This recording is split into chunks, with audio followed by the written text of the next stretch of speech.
एक block rough table पर रखा है, एक थ्रेड से एक हैवी पुल्ली के ऊपर से एक हैंगिंग वेट से जुड़ा हुआ। आईएससी छोड़ दीजिए और सब कुछ एक साथ मूव करता है। वेट गिरता है, ब्लॉक स्लाइड करता है, पुली स्पिन अप होता है।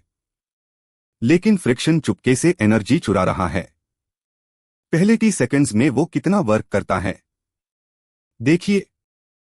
सेटअप देखिए। एक रफ हॉरिजॉन्टल टेबल पर एक ब्लॉक M1 रखा है। एक थ्रेड आस से एक पुली ऑफ मास M के ऊपर से जो एक यूनिफॉर्म डिस्क है और नीचे एक हैंगिंग बॉडी M2 तक जाता है। टाइम 0 पर M2 डिसेंड करना शुरू करता है, M1 को टेबल पार खींचता है जबकि फ्रिक्शन पीछे पुल करता है। आइरोडव प्रॉब्लम 1.247। ब्लॉक M1 पर एक्ट करने वाली फ्रिक्शन फोर्स द्वारा पहले टी सेकंड्स में किया गया वर्क फाइंड कीजिए। यह है कि आइडिया। पुल्ली के पास मास है तो उसका एक मोमेंट ऑफ इनर्शिया है 1/2 mr²।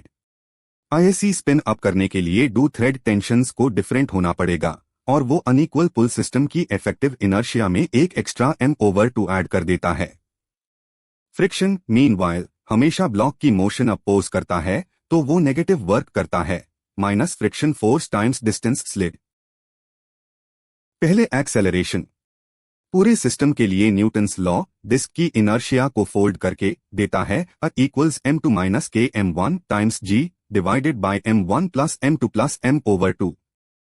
फ्रिक्शन फोर्स कांस्टेंट है F = k m1 g। Rest से स्टार्ट करके ब्लॉक एक डिस्टेंस s स्लाइड करता है जो 1/2 at² के बराबर है।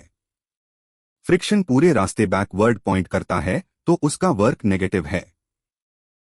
फ्रिक्शन वर्क है -F टाइम्स S F और सब्स्टिट्यूट कीजिए और ये सिंप्लीफाई हो जाता है -k m1 times m2 - k m1 times g² t² divided by m+2 times m1 और m2 का सम।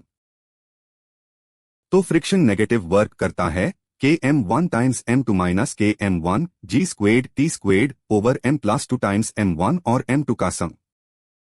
याद रखिए एक मैसिव पुली इफेक्टिव मास में m/2 ऐड करता है क्योंकि I = 1/2 mr²।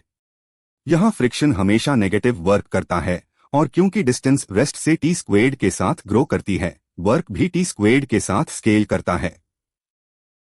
लाइक और सब्सक्राइब करें आइरोडव फिजिक्स सॉल्यूशंस के लिए मैथपाई हब पर।